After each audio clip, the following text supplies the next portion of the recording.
Good evening and welcome to the City Council meeting. Before Mayor Parker calls the meeting to order, we ask that you please be seated and that you silence all electronic devices.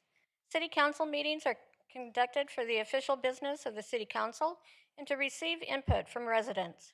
Individuals attending the meeting shall observe rules of decorum and not engage in disorderly conduct that interferes with the ability of others to observe or to participate in the meeting without disruption or a fear of intimidation.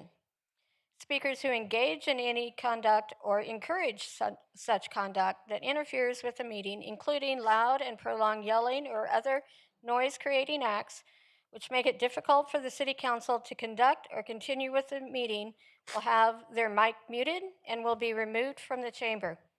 For those of you who have requested to speak, when your name is called, please come forward to the center podium. The countdown clock is displayed on the left monitor and will indicate how much time is remaining. A bell will sound when you have 30 seconds remaining. Before you begin your comments, please state your name. Thank you. Thank you, Jeanette, and good evening, and welcome to the December 9th City Council meeting. Our meeting is now called to order. Tonight's invocation will be given by Rabbi Andrew Bloom from Congregation Ahath Shalom. Please rise for the invocation and remain standing for the pledges of allegiance. That was close. Ahavat Shalom, but I thank tried, you. Rabbi, I No. tried. Elohim Bashamayim, eternal God, source of wisdom and understanding. We gather before you this day as the dedicated leaders, servants, and stewards of this great city of Fort Worth.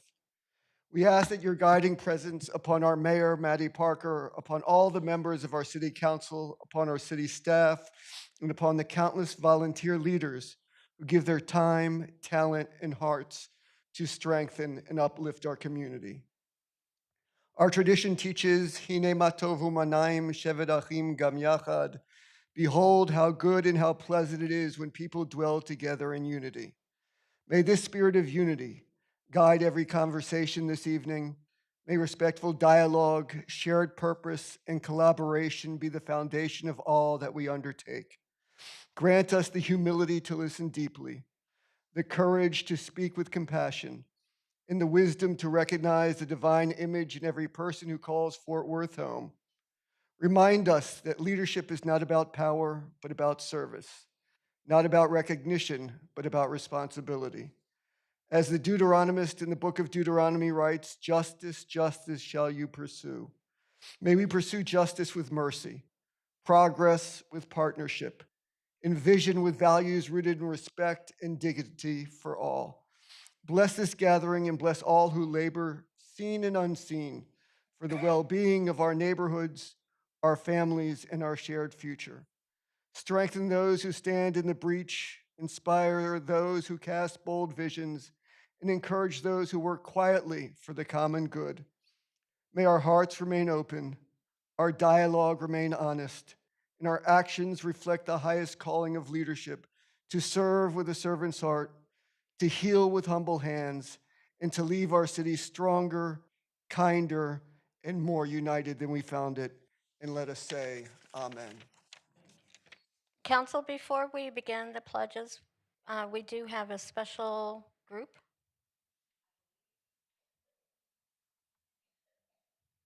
Cub Scout Pack 88 is here to help us lead the pledge. Where are these gentlemen? Y'all can come on up, please.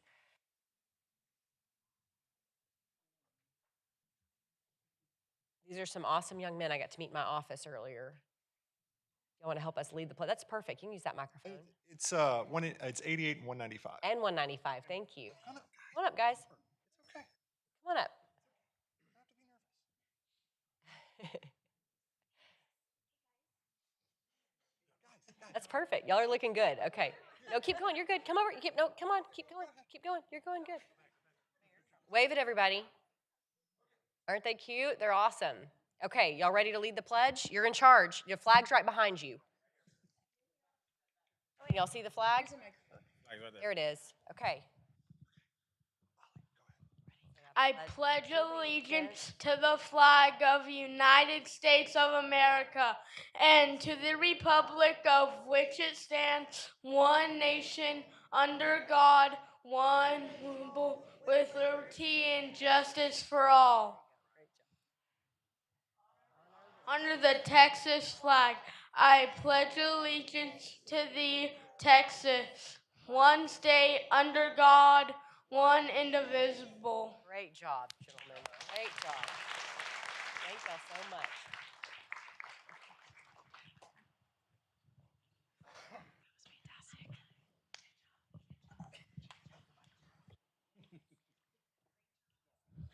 Next will be special presentations, with the first one being a presentation of the Salvation Army's Red Kettle Campaign kickoff.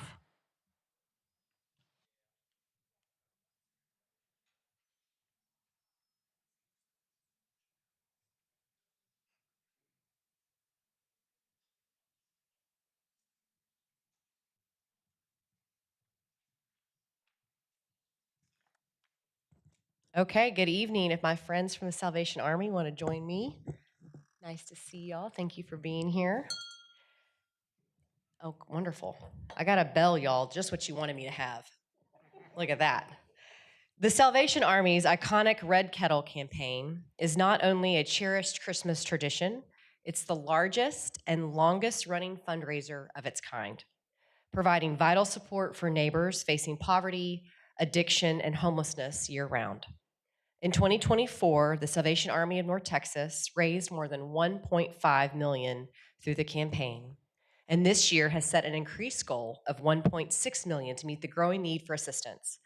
Here in Fort Worth, we are hoping to reach the kettle goal of $191,645.23 to be exact for this year's holiday campaign, and we're seeking 200 volunteers and 20 volunteer groups to fill 2-hour shifts as bell ringers. Just 2 hours of your time can provide a night of shelter for 10 individuals, 50 hot meals or gifts for a forgotten angel this season. During this holiday season, don't we all agree it is important to remember that not everyone in our city has a warm home or a guaranteed meal? This is where Fort Worth Spirit shines bright, because here in Fort Worth, we always step up for our neighbors in need. At this time, I'm going to allow Captain Acosta to speak on behalf of Salvation Army. We do have a special recognition on behalf of the City of Fort Worth and the Mayor's office that we can present as well. And after the captain's remarks, if the council wants to come down, and we'll take photographs and, of course, put money in the red kettle. Oh, thank you so much. Thank you, Brian. Appreciate you. Good evening. I am Captain Acosta, representing the Salvation Army of Northside. Thank you, Mayor Maddie Parker, for participating in the 2024 Fort Worth Area Mayor's Red Kettle Challenge. We very much appreciate your leading the charge to help provide hope and help to neighbors in need. We continue to see increasing demands for our services, and we anticipate that your support will help to provide meals through our community meals and food pantry programs, as well as much needed funds for emergency disaster services and such services that the Salvation Army provides year round. We look forward to the City of Fort Worth's participation in an even more successful Mayor's Red Kettle Challenge in this year, 2025. We also welcome you to tour the Salvation Army of Northside and witness your generosity in action. We truly appreciate your partnership and support, and may God richly bless you. Thank y'all very much. Okay, council, y'all want to come on down?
not very good with it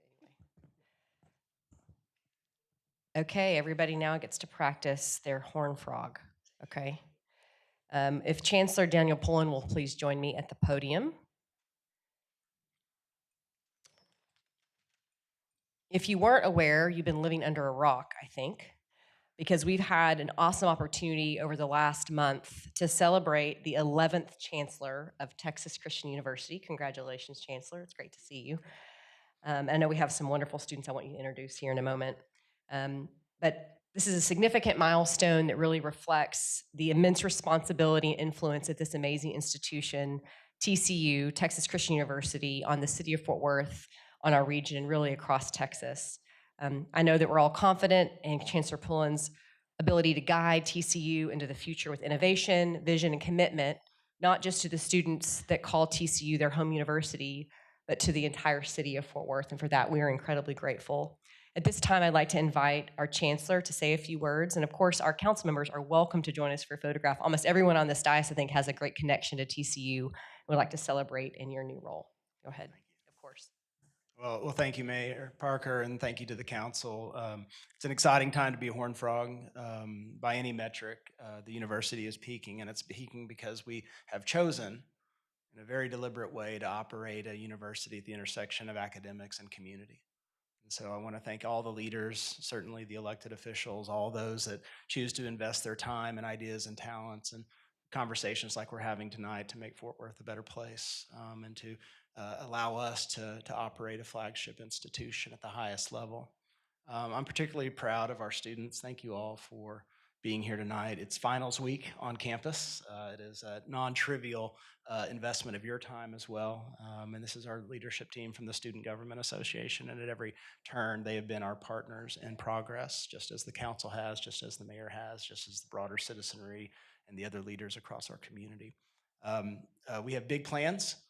This has been a mutually beneficial partnership for over a century as Fort Worth has poured into TCU and TCU has poured into Fort Worth. That chemistry is very, very catalytic. It will not change. It will only deepen. So it's my honor to have the opportunity to serve and lead this institution.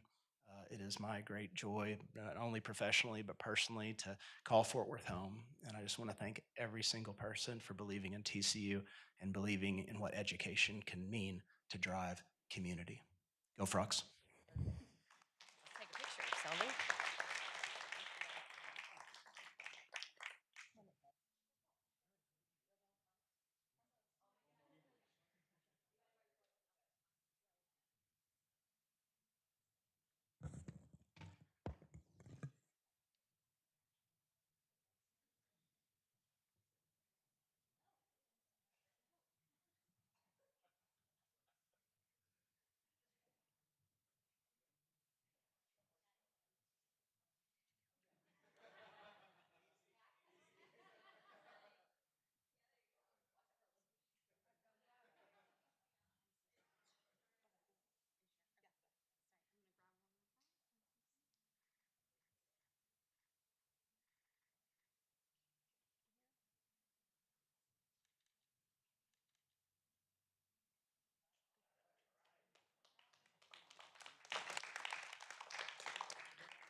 Okay, and as I return back to my seat, I'm going to invite Councilman Martinez to present the 75th anniversary of Riverside Middle School.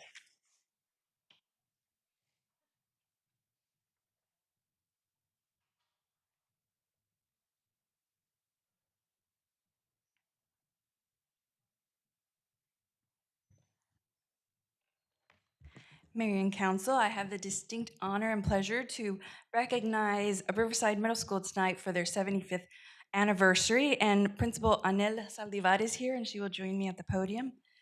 So I just want to share, Principal Saldivar, that it's been a pleasure working with your staff. We've been a part of 2 events at the schools, and that has been a wonderful opportunity to connect with the community and to connect with the staff and the students there at the school. So Very excited to recognize you tonight, and I will read this special recognition. The City of Fort Worth special recognition presented to Riverside Middle School on the occasion of its 75th anniversary. Whereas Riverside Junior High School first opened its door on September 6, 1950, with an initial enrollment of 960 students, thus beginning a 70-year tradition of educational excellence and service to the Riverside community. And whereas the original building was masterfully designed in the international style by esteemed Fort Worth architect Joseph R. Pellich, and whereas the school continually adapted to its growing student body, undergoing significant expansions in 1957 and later transitioning in 1968 from Riverside Junior High, grades 7 through 9, to Riverside Middle School, grades 6 to 8, to align with district-wide changes. And whereas throughout its history, Riverside Middle School has been guided by 18 principals and produced distinguished alumni who have become leaders serving as university presidents, CEOs and board chairmen, Broadway and television stars, politicians, judges, and community leaders locally and nationally. Now, therefore, I, Councilwoman Jeanette, and City of Fort Worth proudly recognize and celebrate Riverside Middle School on its its dedicated administrators, faculty, staff, students, and alumni for 75 remarkable years of outstanding public education and profound service to the City of Fort Worth, and extend best wishes for continued success for many decades to come. Congratulations. Would you like to say a few words? Yes. Thank you, everyone. Good evening. I am Anel Saldivar. I am the principal of Riverside Middle School. I would like to thank, first and foremost, Superintendent Dr. Karen Molinar for providing me the opportunity to be part of the Riverside community this school year. We recently had our 75th anniversary celebration, in which alumni through the decades from the 50s, 70s, 90s, 2000s shared stories with me on how the campus and the teachers have not only impacted them during middle school, but also continue to do so with their relationships, their careers, and skills in their current lives. I would sincerely like to thank the City of Fort Worth and especially Councilwoman Jeanette Martinez, District 11, for the recognition and continued support of the Riverside community. Thank you.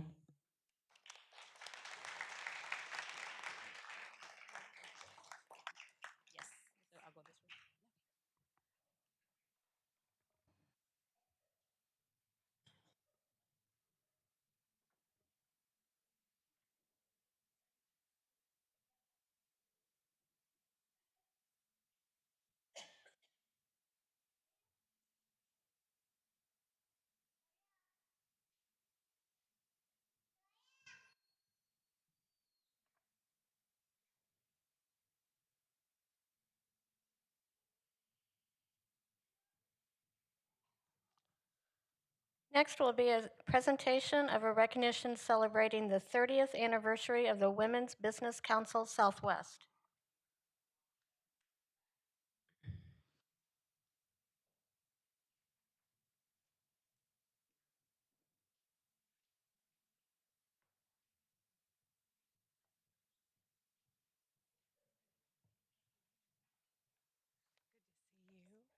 Mayor and Council, I am joined here today by Bliss Coulter, who is the President and CEO of the Women's Business Council Southwest. We are celebrating today the 30th anniversary of the Women's Business Council. Some facts about the council. It's one of 14 regional partners. It covers the areas of North Texas, Arkansas, Oklahoma, and New Mexico, empowering thousands of women entrepreneurs to grow, compete, and succeed in a marketplace. It has opened the doors to over 1,300 large and small women's business enterprises, offering access to over 50 corporate members throughout our region. I think it's important to note that with the help and support offered by the WBCS, they have generated an impressive $12.3 billion, that's billion with a B, in revenue and over 46,000 jobs across our state, demonstrating the organization's profound impact on our local and regional economy and its continued success in increasing the business certificates by 26%. In today's economy, And in today's climate, it's so important that we have organizations like you making sure that we are fostering women's small businesses, not just the creation, but the growth as well, so that those underrepresented businesses continue to maintain a strong presence in our economy. So thank you for what you do. And Bliss, the microphone is all yours. Okay, thank you so much. Like Councilwoman Beck mentioned, my name is Bliss Coulter, the President and CEO of the Women's Business Council. I am deeply honored to accept this acknowledgement from you all, and thank you for recognizing the work that we do to elevate, to certify, and to empower small and women-owned businesses across our region. This acknowledgement not only recognizes for our organization, but for every entrepreneur who's ever taken a risk. For anyone who has created a job, who has strengthened their community, and who dares to lead. It is thankful as well for the corporations and the members who support us, their commitment to supplier diversification and transforming someone's dream and turning it into reality. And to the countless advocates and volunteers and staff who work every day to advance economic growth. So at WBCS, our mission is simple but powerful. It's to open doors in any way that we can. And so to ensure that small and women-owned businesses have access to contracts, to capital, to connections, to whatever it takes for those to thrive. So today's acknowledgement reinforces the importance of our mission and that we are grateful to stand with leaders such as yourself. And thank you again so much for this acknowledgement and recognition. Yeah.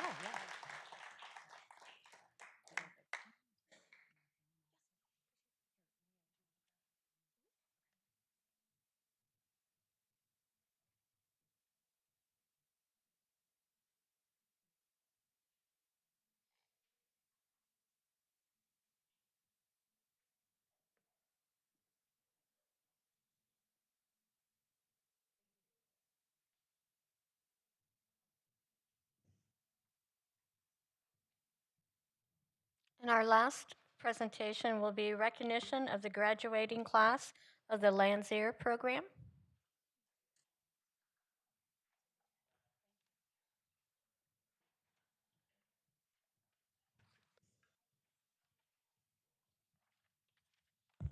How are y'all? Thanks for being here. Mayor, Council, I'm honored today to bring the third Spanish cohort of the Landsar entrepreneurship program here for graduation. I think it was when I first started, Mayor Pro Tem Gina Bivens had said to us, I want you to go to NLC and get involved because if you bring back one idea, it was worth it. And three or so years ago, in a chance meeting there with the Kauffman Foundation Entrepreneurship Organization and NLC, they were looking at programming to help underserved businesses and entrepreneurs, especially with a $15,000 grant. So we worked hard with the Chamber, the District 3 office and the Chamber to put together a program to help entrepreneurs with basic skills that they need so they could succeed. And so this is the third class. They also have they've done another two classes with English speakers. Over 40 entrepreneurs have taken the program to give them skills. And so I just want to say thank y'all and congratulations for graduating and going through the program and continuing to do all those things that we need entrepreneurs to do to learn, succeed, and strive here in Fort Worth, Texas. And I think you want to say a few words on behalf of the group, right? Thank you, Councilman. Good evening, Mayor Parker, Mr. J. Chapa, Councilwoman and Councilman. It is my great honor to stand here. It is one of my biggest honors to be able to stand here and know that our students that are graduating are here with their families. It's a really big deal. This marks a completion of our third cohort in Spanish, and we've got more in progress. But I personally want to thank you. I have not had the opportunity to personally thank you because you brought this opportunity to my predecessor, and it's been great to be able to inherit this. The Hispanic Chamber works on quite a bit of programs, but this one is incredibly impactful. Why? Because families are involved. These are the making of CEOs and entrepreneurs, and these are the shaping of individuals that we get to meet with them on one-on-one consultations as a team and get to see them, in many cases, form their own LLCs. So thank you for the opportunity and for giving this to the Chamber. And if I can say one last thing, I'd love for our professor, Veronica Sato, to say a couple of words, as she's the one that leads them for 10 weeks. Thank you, Councilman. Thank you, guys. Thank you. Good evening. Hi, everyone. My name is Veronica Sauto, and I want to take this opportunity to say thank you for the opportunity to recognize these amazing entrepreneurs. As you mentioned, is everything started with just with an idea, but giving the right information, developing the skills, the business practice in the United States, everything in one spot and one-stop solution is a great path to succeed. So thank you so much, and we hope we can keep your support to keep growing the community. Thank you so Great, much. thank you. Good picture? Up here.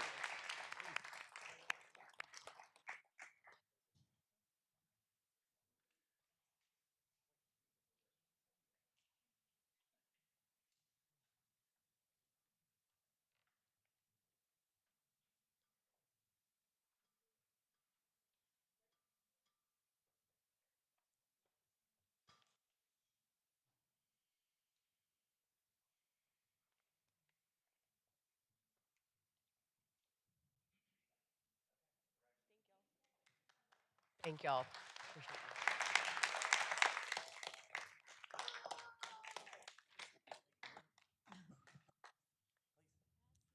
I just want first to say thank you for the Lord to give us this opportunity, but also I want to say thank you for Erica and all the Hispanic Chamber.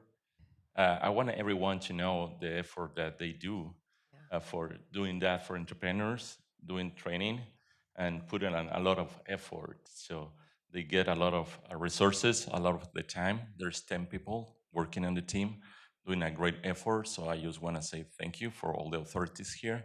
I want to say thank you for everyone who represent and put the effort to entrepreneurs and from the Hispanic community. So I really appreciate it. I give thanks to the Lord that you are doing this effort and these opportunities. Thank you to everyone. Thank you very Appreciate much. it.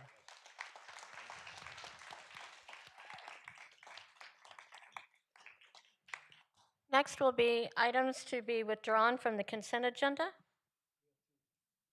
We have two items to withdraw. MNC 25-1124 is being withdrawn from the consent agenda at the request of Councilmember Peoples. And MNC 25-1158 is being withdrawn from the consent agenda so that Councilmember Hill can make a motion and additional revisions. Items to be continued or withdrawn by staff. We have two items. MNC 25-1183. It's going to be continued to January 13th by council. January 13th council date by staff, and MNC 25-1082 is being continued to January 13th by staff. Mayor, that gets us to the consent speakers, and I believe there are two. Thank you, Jeanette. Charlie Price will be followed by Adrian Smith. Is Charlie here? Hi, Charlie.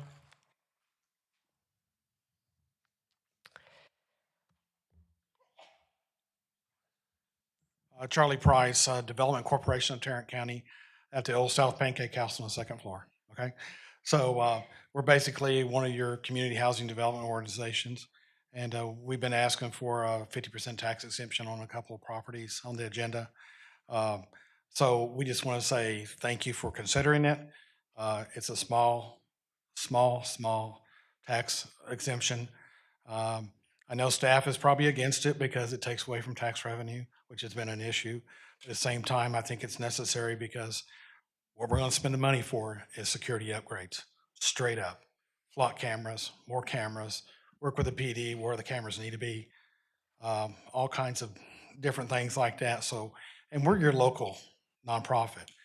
And my board has challenged me to work more in the city of Fort Worth. Because in the past, I've worked quite a bit out of multifamily outside of the city of Fort Worth. But we want to be the general partner that keeps these properties affordable for the long term and not the short term. Thank you. Thank you, Charlie. Our next speaker is Adrian Smith. Is Mr. Smith available? Council, that's the conclusion of our speakers on the consent agenda. Got a motion and a second by Councilmember Nettles. Oh, of course, Councilmember Nettles. Just a second. Go ahead. The two items he just spoke on, did we remove those off the consent agenda? They haven't been. Well, 1124 was removed off consent, yes, by Councilmember Peoples. Yes. Got a motion and a second, or actually, Councilwoman Ellis, I'm confirming that it was okay to second. Okay, thank you. Any other discussion, council? Please Mayor, vote. just for Yes. clarification, are we also removing 1129? Mr. No. Price signed up on both of them? No, we're not removing it from consent agenda. Correct? Only 1124 is being removed. Thank you. Got a motion and a second, council. Any other questions? Please vote.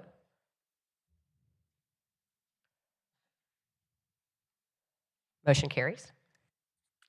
Next will be MNC 25-1124. Councilmember Beck. No, that's Councilmember Peoples. It's marked, sorry, so it's marked incorrect on the agenda. On my agenda. No? It's Councilmember. I know, but I'm just saying, do we need to correct the record? Because mine says CD9. It's for, 1124 yes, sorry. 1124, is CD5, yes, so it should be CD5. yes. We need to correct the record.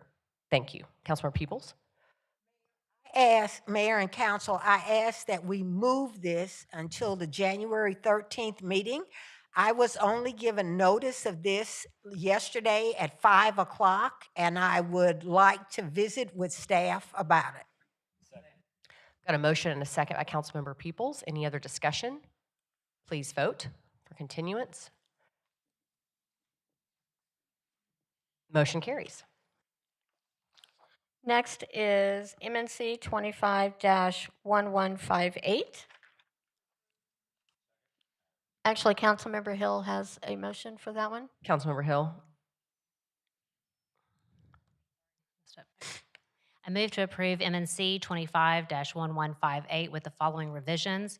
Revise section 11.1.1 of the policy to authorize staff to administratively approve street closure requests for public events for periods up to 365 days that are requested by any person, organization, or business entity by changing the words 3 days to 365 days and deleting all language relating to the types of organizations or businesses as shown in the revised language that has been distributed to the City Council and filed with the City Secretary's office. Got a motion and a second, council. Please vote.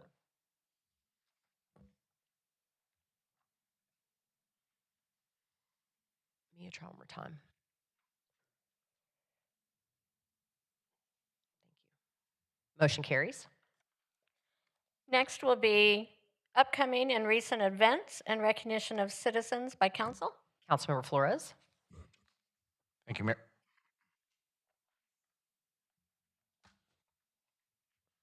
Thank you, Mayor. All right, first slide, please. All right, back in November, turkey was in the air, and I went ahead and did some shopping at Walmart, nearly cleared the amount of frozen turkeys for the Northside Community Center's Turkey Bingo. We delivered that to them, and they went quickly, so bingo's pretty competitive sport there at the center. Below that, NLC, several of us council members went to NLC, joined in a number of sessions, one including a session for Mayor Pro Tems and Deputy Mayors, in which we discussed common interests relating to our city's growth, and made my way home via text rail. So it was very convenient. Next slide. All right, Christmas is upon us, and at the stockyards, it's in full swing. Lit the Christmas trees at in front of the stockyard station, and also in front of Hotel Drover, and that was very well attended. A lot of people there. And then also the GM Parade of Lights, which several of us also attended in downtown. Next slide, please. Okay, I have the privilege of being invited to a business leadership capstone class by Professor Lopez over at Tarrant County College South Campus, and we spoke about things pertaining to municipal government, economic development, and how the city supports its small business. So appreciated the time in front of those students. Below that, FIFA World Cup.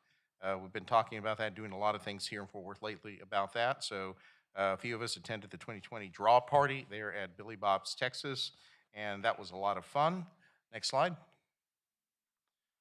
Okay, back to the Stockyards. 24th Annual Stockyards Christmas Parade was this weekend, and we went through underneath the new West Exchange sign, so that was a lot of fun extending that parade route. Great weather. The weather cooperated at the very end. Lots of folks. Appreciate everyone who came out. And I have a couple of announcements. Let's see, Mercado de la Rosa. It's a Christmas celebration. That's going on December 13th from 1 to 5. And there you can find a lot of local buys, unique gifts, handmade crafts, and lots of festive treats. So be sure you come out and check that out. Then we have tamal y atole. I don't know how many people know what atole is. I know we know what tamales are, but atole is a traditional Mexican hot beverage, and that's made with milk, water, cinnamon, and with masa flour. So you actually get to make your own tamales. So we're going to be doing that over at, let's see. Yeah, that's under with the historic North Side District. We're going to come together and learn something from that. It's going to be the Mercado Event Center. So be sure you come on out, have fun, and improve your tamale making skills. And that's all I have. Thank you, Carlos. Councilmember Peoples.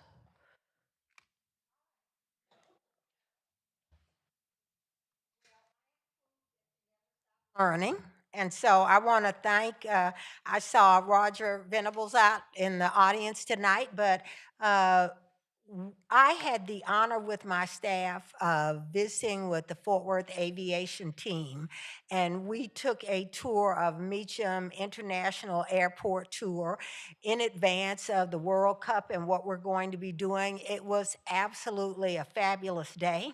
We got to not only meet with different departments and tour the airport, but we also got to visit with our amazing members of our firefighters department and also our police unit who is housed there. And you can see me with the helicopter. They did not take me up, Mayor, but it is an amazing piece of equipment with the eye in the sky.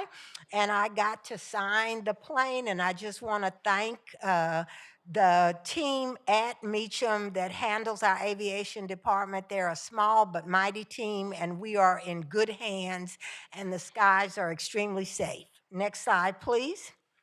And in keeping with that, I then went from there to Sunrise Macmillan Elementary for their fall fair and resource fair. And that young man in that bottom picture is so smooth. I had to tell him, he said, "Hello. My name is," and so he was a great example of what happens when you work with young people and you get them prepared for the future. And so the next slide is then keeping with things in the air. For any of you who have gone to DFW Airport lately, and I understand that they're doing a lot of work there, and some people have complained about the exits. You are in for a fabulous treat. We are one of the busiest airports in the country, and the DFW team is committed to making air travel not only safe, but convenient and accessible. And so the whole airport team came together and took us on a tour. Me and my team, it was absolutely fabulous. I got to go to the new Terminal F and look out. It is going to be a wonderful experience for travel, and it will only continue to make us attractive to travelers all over the country. So that was great. And then the final thing is, so I came back, I went to National League of Cities and came back, and so I continue to work and partner with Fort Worth ISD, but they have a new chief of communications and community partnerships, Tierney Tenen, and I got a chance to host a meet and greet with her and ask her all kinds of questions, and we are all focused on improving student outcomes, so I was glad to be able to do that with the Doc Bookstore. And then I think my final slide is, I attended my first National League of Cities Summit, and Councilman Crane is exactly right. You will meet many people there and find out great things. I went to many sessions and came back with several nuggets and to-dos. Councilman Blaylock, thank you for steering me in the right directions for some things. So I enjoyed my time with Councilmember Beck Flores, Crane, Nettles, and me, and Blaylock, it was a good time and money well spent for the city because I came back with ideas about tackling issues like homelessness and other things. And then I think that's the final thing I have. Happy holidays. And one of the things that you won't see is on Saturday, I will be participating with other elected officials in the State of the Six. It is an annual conference put together by Dr. Gwen Morrison and other elected officials from the east side of Fort Worth to talk about issues and how we focus on solving them. So that will be Saturday from 2 to 4. And if anybody's interested, reach out to my office and we will get you information on it. Thank you, Mayor. And Councilmember Hall. Thank you, Mayor. All right, you guys, I want you to bear with me because I'm going to take it back a little bit in time because I'm a little behind on my presentations. But to begin and kick it off, on October 11th, I had the pleasure of attending Lake Como's 120th anniversary. Lake Como was founded, the community was founded in 1905. And so me being a former history teacher, history is my jam. We had a great time. I learned a lot of new things about the history of not only Lake Como, but Fort Worth. And I had some really great food. And I got to pick up a couple of new treats too. Next slide. On October 28, 2025, Waste Management made District 6 their home, opening their new recycling facility. The new facility is located on Hemphill and Riesinger Road, and they will have the capacity of 144,000 tons of recyclables per year. So welcome to District 6 Waste Management. Next slide. On October 29, 2025, I got to participate in a groundbreaking for Audubon. Audubon is investing in District 6 and bringing us new 6 brand franchises. And so we broke ground there. It was the coldest, windiest morning, I believe, on record so far in 2025. But we are excited to have Audubon coming to District 6. Next slide. I had the pleasure of being a participant in a conversation with Councilman Hall by Fort Worth Families Forward, who invited me to participate at Harmony Science Academy. Y'all know I say all the time that I'm an educator, so it was great to talk to parents and learn how I can be an advocate for them, not only in District 6, but throughout the city, and how we can improve the safety in our schools and also improve literacy across our community. Next slide. I know that we are mentioned landman screening on November 6th already, but I had to show the picture because I thought me and Councilwoman Beck looked really, really cute that night. We had a great time. I was a little starstruck, and it was just a great time. It was just a great place to be and a great time to be there. I have to say, guilty, that was my first landman episode, and now I'm hooked, obviously. So thank you for that. Next slide. The Veterans Day Parade. I attended my first Veterans Day parade here in the city of Fort Worth on November 11th, and I've been to a lot of parades in my day. I had a great time. I got to ride in the Model T car with Miss Teen Fort Worth, and so it was great. As a daughter of a veteran, my father's a veteran, my stepfather's a veteran, my mom's a veteran, my husband's a veteran. I am literally the only non-veteran. So thank all of our veterans for their service. Next slide. We held our District 6 bond meeting on November 13, 2025. We had pizza, so we had a full house. So everyone was there. I want to say thank you to staff for coming out and making that a huge success, and also I want to thank Tarleton University of the Fort Worth campus for welcoming us and opening their doors and hosting us for that evening of information and exchange. Next slide. I stopped by on November 15th at the Como Legacies annual coat drive because there is something always nonprofit, amazing, and community impactful happening in Como. And so they had their annual coat drive. And I just want to say thank you to the nonprofit Como Legacy for their continued service in the community. Next slide. Deborah didn't mention it, but I was there at DFW with her. Okay, we were the only 2 council people there, and she did not even mimic. I co-starred with Deborah Peoples on November 17th of 2025 at DFW at the Integrated Operations Center. So it was great. We were both kind of nerds in that regard, so it was a great tour. Next slide. Steer Fort Worth held their elected officials reception. It's hard to believe. Mayor, you can help me remember how long ago it was that Steer Fort Worth started out. I think I was considered a young up-and-coming leader then. So I'm now an old lady, so I get to go and speak to the young people, the up and coming leaders. But it was a great reception. It was great to be amongst the other electeds and just to hear all the energy of our the new generation of leaders that are coming forward. Next slide. Meals on Wheels, this is my plug, my shameless plug for volunteerism. It only takes 1 hour, 1 day a week to make a difference in someone's life in our community. I did take that day, that 1 hour, and I got to, on November 24th, to deliver meals to some of our residents in the D6 community. So if you haven't volunteered with Meals on Wheels, it's really simple, really easy. I encourage you to sign up. Next slide. The Ryan Family YMCA hosted their community Thanksgiving dinner. They just opened their doors to the D6 community and surrounding neighbors to come and have good food, good fellowship, and great music and entertainment. And so it's a good time to be there. Next slide. The GM Financial Parade of Lights, it should have been the Sunday before because it was cold on November 30th. But it was a great time. I'm thankful for DFWI for inviting us all out. The hot cocoa served as hand warmers, and all of the lights in the parade were fantastic. So it was great to see my other fellow councilmen there, and my BFF and friends were able to join me. So next slide.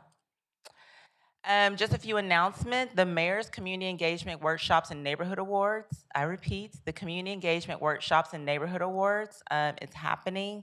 So it's now open and it closes on Friday, January 17th at 5 p.m.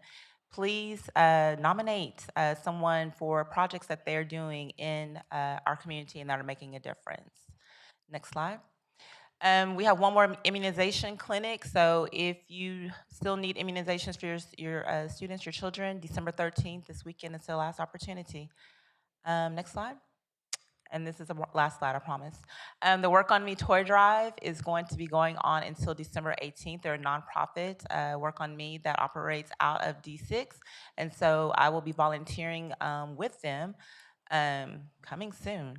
But I encourage you to donate if you haven't to a toy drive, either to Work on Me or another here. Our students and our children would appreciate the support and just having something nice under the tree. Next slide. And that is all. I just want to wish everyone in District 6, thank you so much. It's been a fun, quick, fastest ever 6 months, and I wish you a magical holiday and a Happy New Year. Thank you, Mayor. Thank you, Dr. Hall and Councilmember Beck.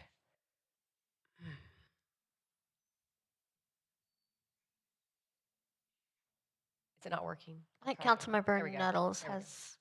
Oh, I'm sorry, Chris. I apologize. You did have a few. Just kidding. Well, I must correct the record. Waste management is in District 8, but we share it, so we appreciate that. First, had opportunity for a conversation with Forward Families, talking about our education. Next slide. The turkey giveaway at True Love Sanctuary, as well as Forest Hill Civic Center, had an opportunity to meet a lot of constituents and help out in a time of need. Next slide.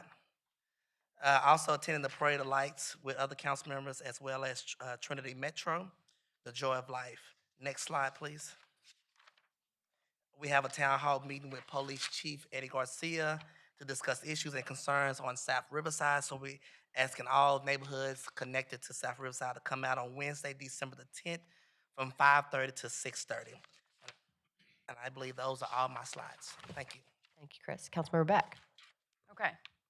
So first up, while I was not able to attend the Leadership Fort Worth elected officials extravaganza, I was able to work with or meet with our young Leadership Fort Worth folks, our 8th graders that are part of the Leadership Fort Worth program, and got to speak with them about the power of influence. And so it was really great to hear what 8th graders think influence is. It's also a little alarming the influence they think we have. If we only had the level of influence that that we had, I think probably we'd control the weather and win the lotto and wouldn't be here. But it was good to give them perspective. Next slide. Yesterday, we cut the ribbon of the new expansion to the convention center. If you have not driven down Commerce Street in the last week or so, I would highly recommend you do so. One, it's straight. So no longer do you have to take a curve, but you get to see the backside of our in process newly renovated convention center, and it's truly beautiful. I mean, if you get a chance to go in and look at the inside as well, it's really exciting to see what we're bringing here to Fort Worth. Next slide.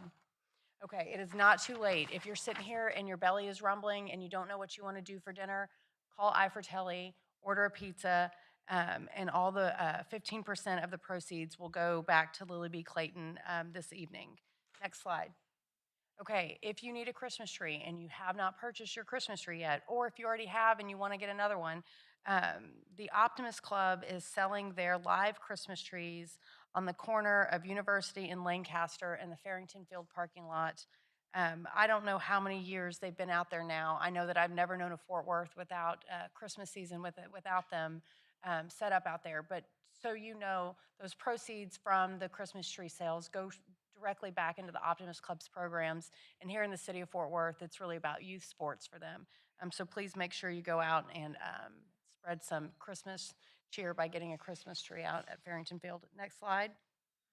Okay, we've got more Christmas activities. So Santa will be in Sundance Square the 13th, the 14th, the 19th, and the 21st.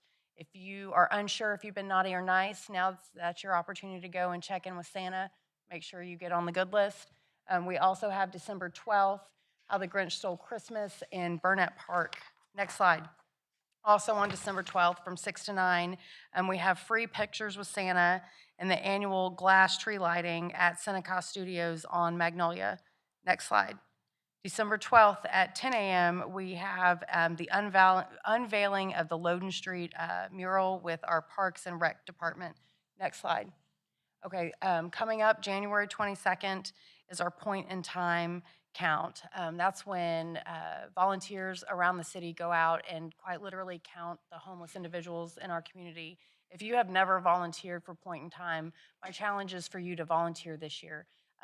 Not only is it an incredibly humbling experience to see how members of our community live, but you really are doing a great service for our community, helping us understand the breadth of that problem in our community. So I'd please consider bundling up and joining us for a night at Point in Time. And that is all I've got. Thank you. And Councilmember Martinez. Thank you, Mayor. All right. Well, last month I attended the Riverside Arts District mural dedication and had the privilege of presenting local artist Juan Velasquez with the special recognition for his work on the new mural located on Bay Street right off Sylvania. So if you haven't had a chance, please drive by. It's very beautiful. I'd like to thank Guillermo Sigala, Senior and Junior of Carniceria La Superior for their generous contribution to funding this project and for providing the wall space for the mural. Thanks is also due to City Manager Jay Chapa, who provided community partnership funding for this project. And congrats to RAD on a successful community project. Next slide, please. After the mural dedication, I made my way to tour the Kinfolk House in Poly Heights. It's truly a wonderful space that incorporates art in the community, and they produce some very powerful exhibitions. So if you haven't had the chance to go there yet, I highly recommend it. But right now, they're only open by appointment, so please check out their website for contact information. Next slide, please. A little friendly competition took place on Saturday, November 22nd, where I had the honor of throwing the first pitch at the Carter-Riverside versus Oakhurst annual Clash on the River kickball game. Congratulations to Carter-Riverside, who won 10-3. Next slide, please. And Councilwoman Beck already shared this, but for those in the South Hemphill Heights neighborhood and surrounding area, the Loudon Street mural unveiling is this Friday, December 12th. At 10 a.m. Donuts with Dad on Saturday, December 13th at the Worth Heights Community Center from 11 a.m. to 1 p.m. is another great event. Next slide. Victory Forest Community Center is hosting a toy drive from now until December 15th. Donations are accepted from the hours of 8 a.m. to 8 p.m. And on December 20th, Andrew Dock Sessions and Eugene McCrae Community Center, both hosting holiday events. Kids can get pictures with Santa and enjoy free treats. To all those in attendance and watching virtually, I wish you a Merry Christmas and a Happy New Year. And Last but not least, I want to take this opportunity to wish my Chief of Staff, Rachel Arellano, a happy belated birthday. Rachel, if y'all want to wish her happy birthday later on today, she's right over here. So happy birthday, Rachel. Thank you.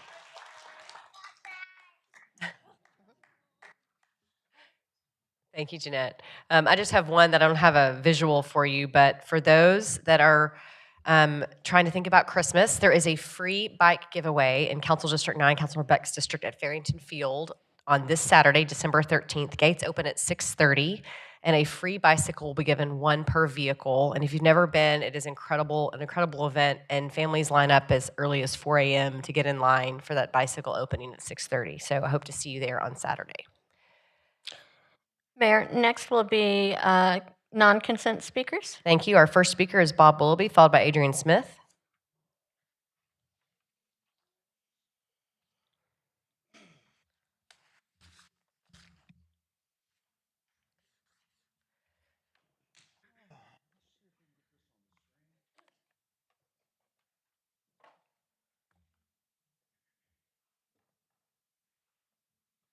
Just resolutions, which now the way the agenda is, you don't know what we're talking about. Since Matty Parker, you've been here, no idea. I gotta say that the Commissioners Court has the decency to put their announcements at the very bottom and don't make people sit here for a half an hour and watch your celebrity show. And you can still put it on the screen, but put it at the end. Put it at the end and you can go home early because no one will be here. I appreciate that. We would too, probably, because they all want to get home with their loved ones and not be down here watching y'all. So Bob, is there thank you. anything on Okay, I'm this? gonna get on the point. On Okay, the great. point. Here it is. This raise. You're talking about city manager. Now, when you go to the city website, you download this. This is what they put on there, right here. The amount stuff. I'll tell you what would be really good.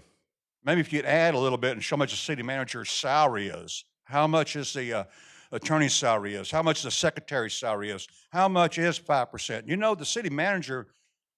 What do you do anyway? You run from me. You hadn't done anything. You run away from the camera. So I don't know what you do to earn 5% more. But you know, we overpay our city manager enough that you've been paid up for the next 20 years. You don't need 5% raise. You already got it for the next 20 years. So I say no, 100% no. There's things this city needs more important than giving you more money. And you're already overpaid. Am I off track yet? Okay, so far I don't hear no point of order. Oh, there we go. You know, Jarrett, I miss Jarrett. He was number one. He was poo, point of order police. But anyway, 7% for the other one. Now here's something I wanted to bring up too. Has anybody in the history of Fort Worth ever got denied their raise? Anybody? Out there in the public market, you get paid by your qualifications and by what you do. Here, you just got to get in that seat and you automatically got raises. I mean, Mr. Cook was the worst manager. You know, he got penalized. When he got penalized, his penalty was really a bonus. He was not allowed to oversee Sundance Square. That's less work. Whoa. And then he still got his raise. How do you do that? So no, I think no raises right now until we get some real mayor, first thing. That's what we need. More than ever, we have to remove you, Matty Parker, and put in a mayor that cares about the people and about our money and respects this job, and that will move your public comments to the bottom of the agenda so we don't have to listen to you. Thank you. Merry Christmas, Bob. Our next speaker is Adrian Smith. Adrian's not present. Council, that's the end of our non-consent agenda speakers. Thank you. Got a motion. Actually, we don't have that yet. Just a second. Keep going. Our next item will be 25-5646, changes in membership for District 5. Councilmember Peoples. I would request your consideration to appoint Pastor John Reed, who is here with us tonight, to the Urban Design Commission Board with an effective term December 9th, 2025, and ending October 1st, 2027. It would be his first term for the Urban Design Commission, and it is my pleasure because he is one of the hardest working people that I know. His respective application and resume are available upon request, and the original copies will be maintained in the City Secretary's office. Motion and a second. Council, please vote.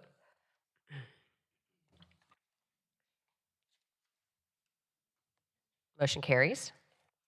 Next will be 25-5648, which is at-large board appointments. That's me. There we go. Council, per the guidelines reflected in ordinance number 27900-08, 2025, following at-large appointments, which will begin term December 9th, 2025, ending October 1st, 2027, as follows. Jacob Werman, position 1, Capital Improvements Advisory Committee. Louis Charles Edmonds, position 3, Capital Improvements Advisory Committee and Transportation Impact Fee. Clarence Johnson, Capital Improvements. Jim Tidwell, position 7, Capital Improvements. Jeremy Rains, alternate 1, Capital Improvements, and Ty Lambreth, alternate 2, Capital Improvements. And then the following appointments will begin December 9th, 25 through October 1st, 2026 for your consideration. Joseph Snyder, position 2, Capital Improvements. John Stevenson, position 4, Capital Improvements, and Caroline Kranz, position 6, Capital Improvements. All applications and resumes are available upon request in the City Secretary's office. Motion and a second, please vote.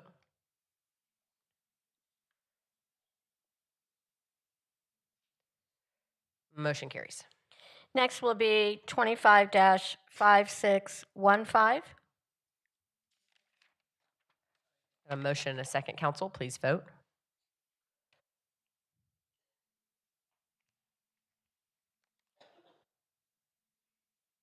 Motion carries. Next will be 25-5616. Motion and a second, please vote.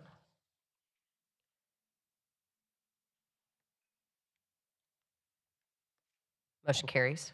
Next is 25-5619. Motion and a second, council, please vote.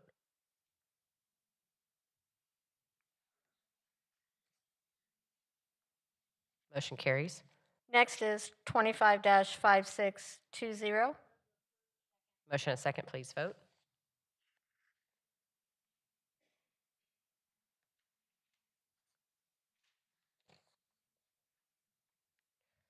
Motion carries. Next is 25-5621. Motion and a second, please vote.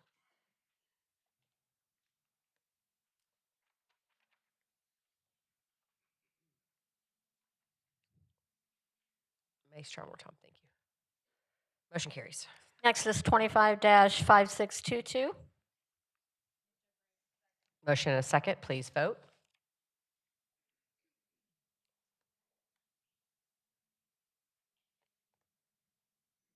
Motion carries.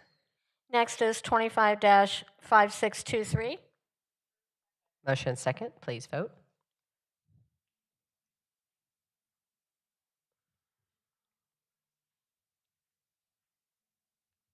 Motion carries. Next is 25-5624. Motion and a second, please vote.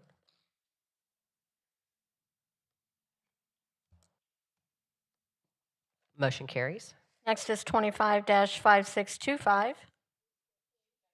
Motion and a second, council, please vote.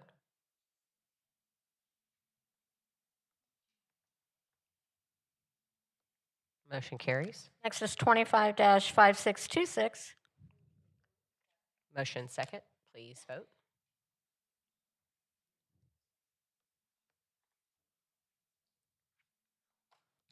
Motion carries. Next is 25-5627. Motion and a second, please vote.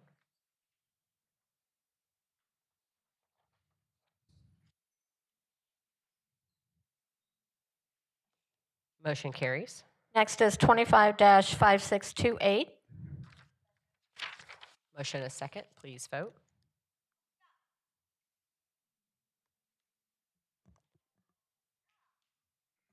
Motion carries. Next is 25-5629. Motion and second, please vote.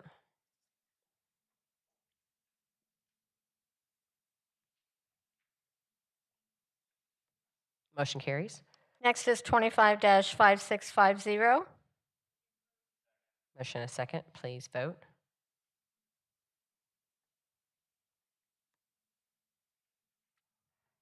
Motion carries. Next is 25-5651. Councilmember Hill. In abundance of caution, I'd like to recuse myself due to my position at TCU. Motion and a second. Oh, yeah, thank you. Motion and a second, please vote.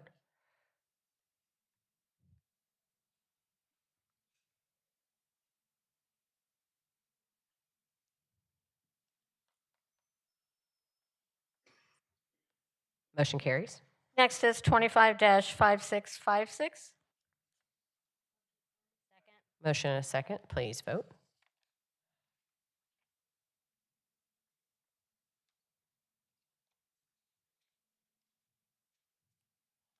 Motion carries. Next is 25-5578. Motion and a second. Council, please vote.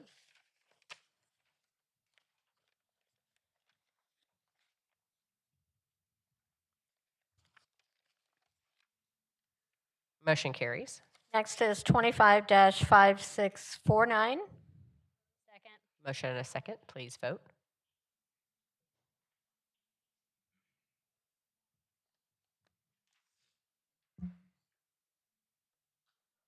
Motion carries. Next is MNC 25-1123. Staff's available if you have questions. Motion and a second. Council, please vote.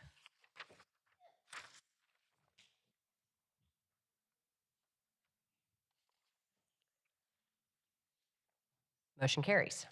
Next is MNC 25-1126. Thank you, Councilmember Hall. We have a few speakers on this item. Our first is Peter Irvin, followed by Nellie Gamifee.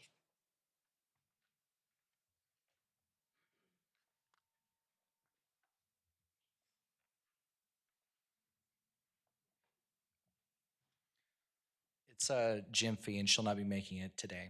So my name is Peter Irvin. I'm a member of the Pointer Crossing HOA Board of Directors and a resident of District 6. I can actually see the location of this proposed development when I look west, or will look east from my front yard. I am in favor of approving all items on the agenda for MC 25-1126. This is because, by and large, approving these items will not contribute to Fort Worth's looming infrastructure maintenance cost explosion. Since the money for the tax credit comes from the federal government, the city will still be able to collect property taxes needed to pay for public roads, etc., associated with the Dominion townhomes. This is in line with the Strong Towns development philosophy, as I referenced at last week's public comment meeting. I also support the Dominion townhome development because we are staring down the barrel of a gun loaded with booming population growth. Fort Worth is expected to double in size the next 5-ish years. That means we will have 1 million more people to feed, to employ, and to house. If we as a city fail to build the housing now, then the consequences will be dire. San Francisco is an example of what happens when a city disregards future growth in favor of a comfortable now. Home values there now reach for the stars, and that will happen to Fort Worth if we fail to build denser neighborhoods here. Before we get excited about the potential to own million-dollar homes, consider the truth that Fort Worth is not San Francisco. California caps property tax increases at 2% year over year. Texas sets the cap at 10% for those with homestead exemptions. This means that San Francisco property taxes double every 35 years for everybody, whereas here in Texas, property taxes can double every 7 for homestead exemptions, unless you rent or own a business, in which case there is no limit to what they may become the following year. By similar argument, insurance premiums will also rise. If we, the people, do not aid those delivering denser housing development, then taxes and insurance will bleed our wallets dry. While I do agree that taxes and insurance are necessary, I do not intend to let the government or insurance companies snatch a literal fortune every year out of my wallet for the privilege of keeping a roof over my head. And so, I support building denser housing in general and the Dominion townhomes in particular. I've heard a variety of objections to the Dominion townhome development. These include noise, dust, increased crime, traffic, etc. There are solutions to all of these challenges, and they start with increasing the property tax base in our area. We want more community centers, then we need more people paying taxes. We want a better bus system, then we need more people buying tickets. We want more from our library, then we need more people borrowing books. Our next speaker is Kyrie Duckett, followed by Jacqueline West.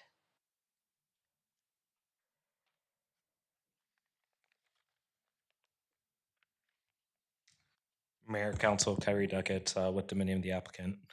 Thank you for allowing me to come and speak tonight. And I want to begin by thanking you, Councilwoman Hall, and your team for your collaboration in the neighborhood, for the conversations we've had with them for the past few months. At our most recent neighborhood meeting, we had one of our potential neighbors come and ask me specifically if I would suggest building the proposal before you today in my neighborhood. And during that conversation, I was able to tell them about Ron Mell and East Range Crossings. Ron Mell is a Dominium employee who lives in Denver, Colorado, and every day he is able to walk or bike to East Range Crossings, which is a little over half a mile from his neighborhood. Unlike most Dominium employees, though, Ron Mell is a partner and owner in East Range Crossings. He'd gotten that same question enough times at community meetings like we attended that he decided to go and build something in his own neighborhood. That's the type of company Dominium is, and ever since East Range Crossings was built, we've seen more stores and restaurants in that neighborhood. We've seen more other homes. We've seen a grocery store open. We've seen more transit stops at East Range Crossings. And like all Dominion properties, home values in that neighborhood have gone up, not down. That's a conversation that we've attempted to have and want to continue having with the community near the proposed developments at 9100 McCart and for the rest of District 6 for the years to come. That's the promise that Dominion makes as a company, as a long-term owner, and we believe that the option that is available for you tonight, that a yes vote means that you're committing to partner with a long-term owner on a site that's already zoned for townhomes, that will not just have someone come in, lease it up, put it full of people with cheap materials, and then be gone in 5 years because they don't care about the long-term results for the community. But Dominion, as an owner, maintains all of our properties and continues to invest in them and maintains ownership for a minimum of 15 years. In addition, we've heard concerns, some of which Peter addressed, and some of which you've received as part of your council packet from the neighbors, about crime, about community centers, about density. If this proposal were to be successful, we'd be contributing to infrastructure improvements along 9100 McCart Avenue. Those would come out of the project's budget, not from city funds. We've committed to working with the YMCA of Greater Fort Worth to give free and reduced memberships at the local Ryan Family YMCA for residents at the potential Dominion community, because as one of the neighbors says, idle minds are the devil's plaything, and we don't want idle minds any more than anyone else. And additionally, we've committed to working with the school district to provide pedestrian crossings and infrastructure as part of this development so that kids and students at our property can have safe crossings to school. We appreciate your time and consideration, and thank you again, Dr. Hall, for the work of your team, and thank you again for considering this resolution this evening. Our next speaker is Jacqueline West, followed by Derica Patterson.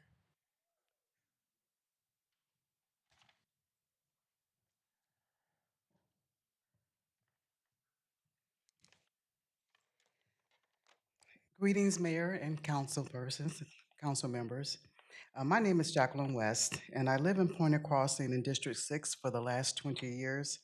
I'm here today to voice concerns about agenda item 25-1126 and its potential impact on our community. First, I'm concerned about the added strain on public safety. With more than 1,000 new residents planned for this townhome, there will be increased pressure on the Fort Worth Police Department, who are already understaffed. We need to ensure our police force is adequately staffed and supported to keep our communities safe. Second, our local schools are already facing capacity issues. Additional students could worsen overcrowding and further stretch resources, ultimately affecting the quality of education our children receive. There are also significant concerns about the impact on infrastructure, traffic, roads, and utilities, as well as the limited resources currently available for youth programming and community services. As our population grows, we need more investment in our kids, our families, and the basic systems that keep our community functioning. But my biggest concern is the long-term sustainability of this development. We don't just need more rental housing, we need real pathways to home ownership. Affordable housing does not have to mean renting forever. I urge the city to consider options such as a community land trust, which would allow working class families a chance at shared equity ownership instead of being locked into permanent renting cycles or rental cycles. Additionally, this land presents an opportunity to increase the 2026 bond program allocation for affordable housing. By offering financing options that are more attainable than traditional loans, the bond program can help more families achieve home ownership, something this proposed development simply cannot provide. In conclusion, I ask you to vote in a way that preserves the integrity of District 6, invest in long-term community resources, and ensure that any development on this land contributes to, not extracts from, our community. Thank you for your time and for listening to the voices of residents like myself.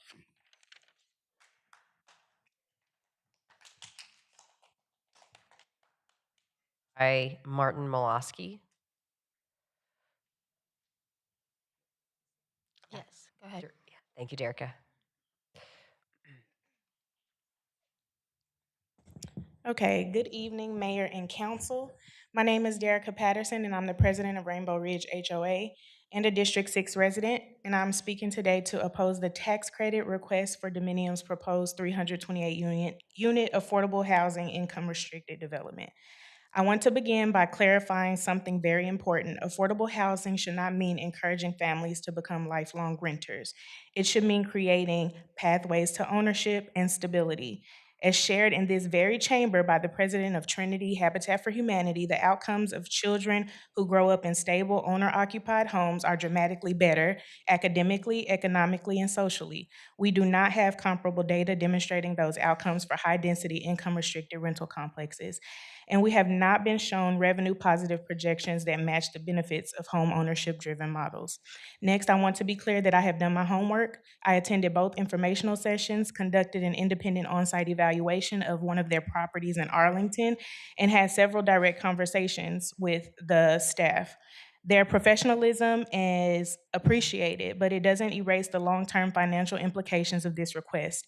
First, the tax credit completely undermines the purpose of impact fees. Impact fees exist to help cities offset the burden of new development on roads, utilities, fire, police, and public services. But a 4% housing tax credit paired with the developer's stated intention to seek a future property tax exemption means the city receives this impact fee one time, loses property tax revenue every single year thereafter, and while the added strain on police, fire, school, and roads continue indefinitely. In other words, the tax credit cancels out the revenue needed to sustain the impact of the development. Second, our infrastructure cannot absorb this density. We are already dealing with overcrowded schools, limited childcare availability, congested traffic, minimal youth programming, no public transit support, overextended police resources. Adding 700 to over 1,000 residents before addressing these deficiencies is irresponsible and inequitable. Third, the Fort Worth PD staffing is already strained, as admitted by the police chief and other city leaders on numerous occasions, consecutively for the last several years. Dividing limited coverage across 1,000 more residents is not feasible. The development's proximity to the police station also raises legitimate privacy and safety issues for the officers in today's climate, especially with Dominium's inability to fence their property that is being built on public streets. Finally, the issue is not Dominium, the issue is compatibility and financial sustainability. A high-dense income-restricted rental complex that cannot be gated, located in a strained corridor and structured around tax credits and future exemptions is not a long-term revenue positive partnership for Fort Worth. Our next speaker is Martin Molosky, followed by Frank Thomason. Hello, Madam Mayor, council members. I'd like to talk about livability. When I first moved down to Texas, to Fort Worth 10 years ago, I had a rusty old car that broke down a lot. I was living in an apartment building on South Hewlin across the street from the Aldi. And that was a perfect location if I don't have reliable transportation. Not everybody does. Because I was able to walk to the grocery store. There was things to do in the area. There was sidewalks. There were bus stops. There's different things going on in that area where you don't necessarily need to use your car all the time. I had neighbors who didn't have a car at all, and they were able to walk to work. If you've ever been to that intersection at 9100 McCart, it's McCart and Riesinger. There's nothing there. There's no grocery stores.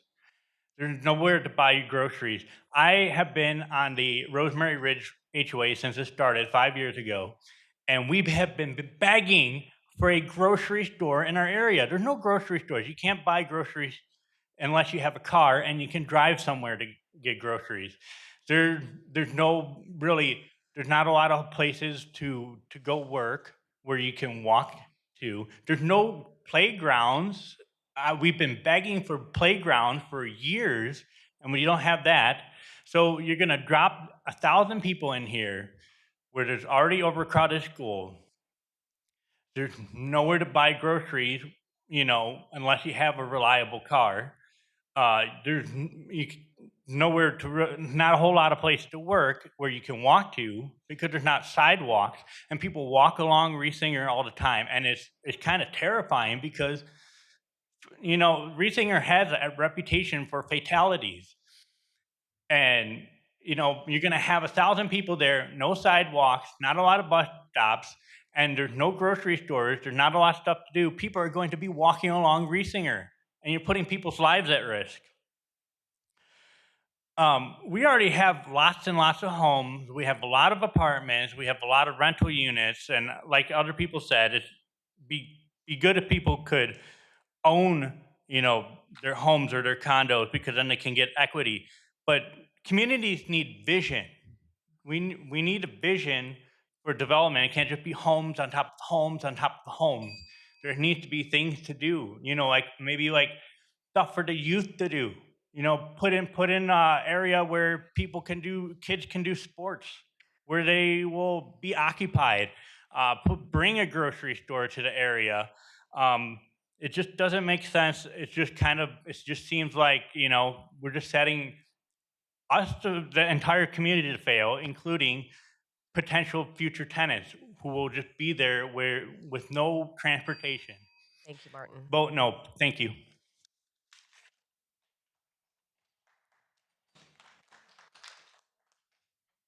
Frank Thomason, followed by Ashley Curtis.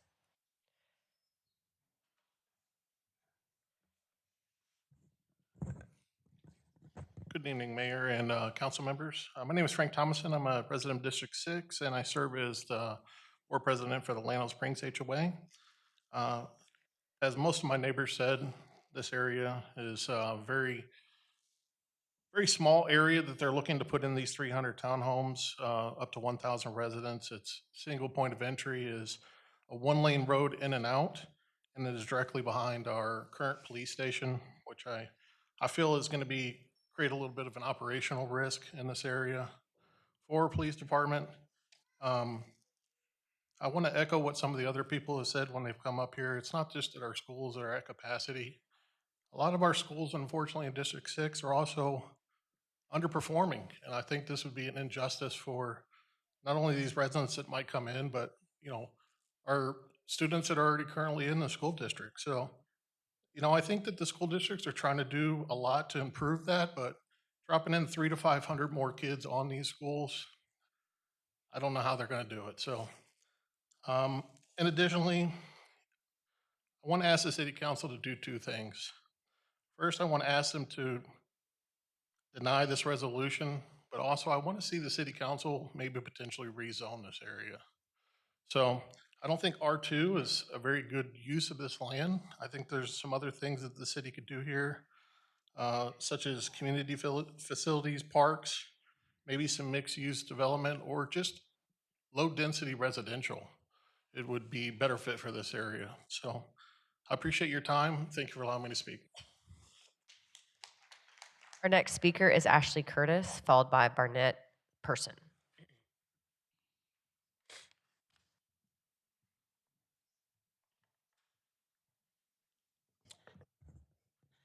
Hi, I'm Ashley Curtis. I am a resident of District 8. I'm on the border of District 6 and 8 because I live right off of Risinger Road. So when I look at this development, I actually see my house from the top view. I have lived in Southwest Fort Worth and specifically 76123 basically my entire life. I do remember this area being nothing but cows and no businesses. And I loved having, more grocery stores and things of that nature. But with that also came, we had affordable housing off of Sycamore. We had affordable housing on the other side of Sycamore. And my family ultimately had to move from the Meadow Creek area because of the things that were happening. Now my family has moved. I have moved back to that area. But I did tell my husband, if this does go through, I will move. And my neighbors have said the same thing. I have only owned this home for 3 years now. And to see this area continuing to be hey, we're going to dump this type of things on us. As a realtor, I believe in affordable housing, but I don't think that having so much of a rental capacity, we have private owners that have rentals already that are making it affordable. I actually asked a friend of mine that actually would meet the criteria to move here, and she herself said, I still cannot afford that. Her home that she pays for right now, she pays less than that and still has a 4-bedroom. But you know what? She's gaining equity. She's gaining private home ownership and everything else, the beauty of it. But she's not going to do that if she was a renter. Another thing is the crime in our area. It is something. Because where I live, I hear the trucks and the policemen come down all the time down our street. And someone could say, well, that's because where you live. But you know what? It is kind of funny that I hear it all the time, and I'm hearing the apps and everything going off, and I say, you know what? That is something that is a concern, because just because the resident gets approved, I've also been in property management as well. That does not stop someone from having their friend stay with them or their relative be with them. So that is a real factor. So not only are you going to have, I guess, 2 per every room, but that does not include the people that could possibly also stay with these people as well. So I would like to say either you adjust it so it's not so many residents in one area, but I also want to say that we need to consider that, because we also have had a huge amount of liquor stores also come into this. So if we are going to do something like this, let's spread it around Fort Worth. Don't let everything be in Southwest Fort Worth. That's all. Thank you. Our next speaker is Barnett Person.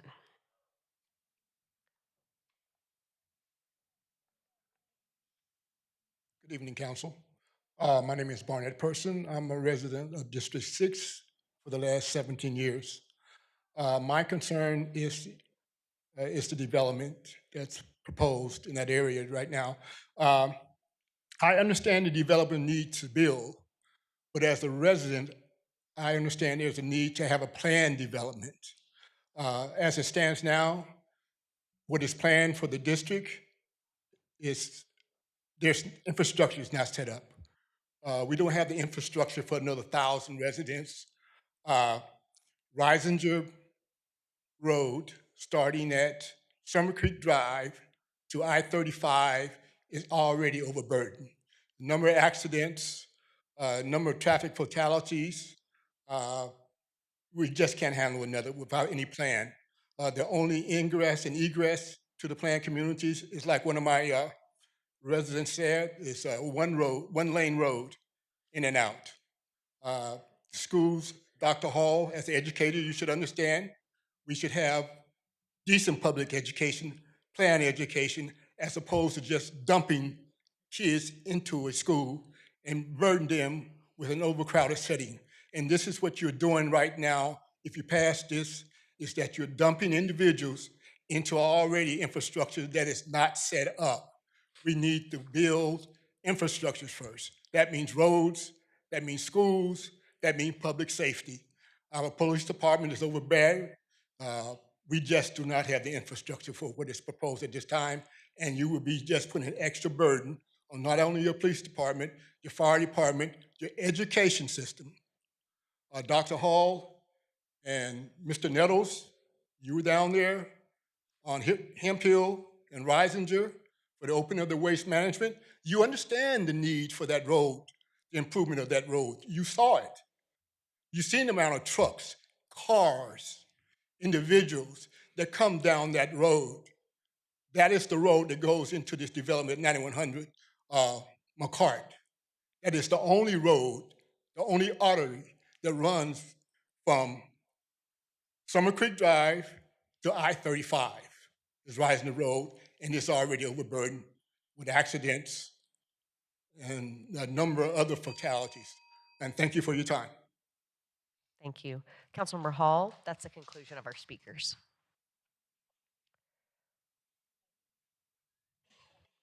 I don't know what the, we're time, Mia.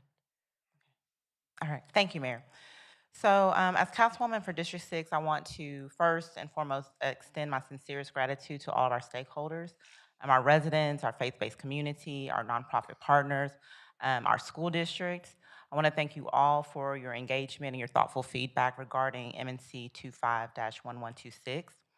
Your voices and commitment to our community are invaluable. I also want to take the time to thank Dominium developers for their interest in District 6 and for their willingness to engage with my office throughout this process. After careful consideration, I am recommending denial of MNC 25-1126. Thank you, Dr. Hall. Got a motion on the floor. And a second. Thank you. I'm going to motion in a second. Any discussion from council? Please vote.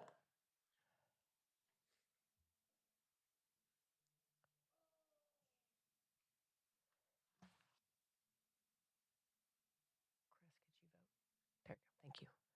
Motion carries. Next will be MNC 25-1095.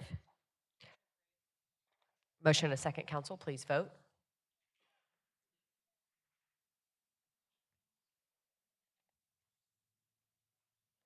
Motion carries. Next is MNC 25-1133. Motion in a second, council. Please vote.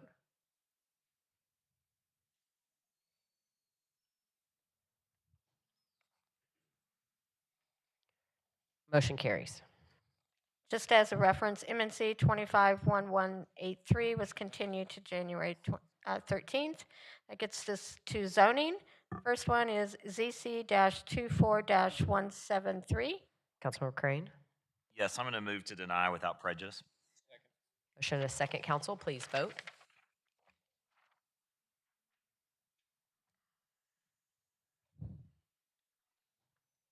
Motion carries. Next is ZC-25-088. Councilmember Beck, we have 3 speakers on this item. The first is Rick Garcia, followed by Anita Horkey.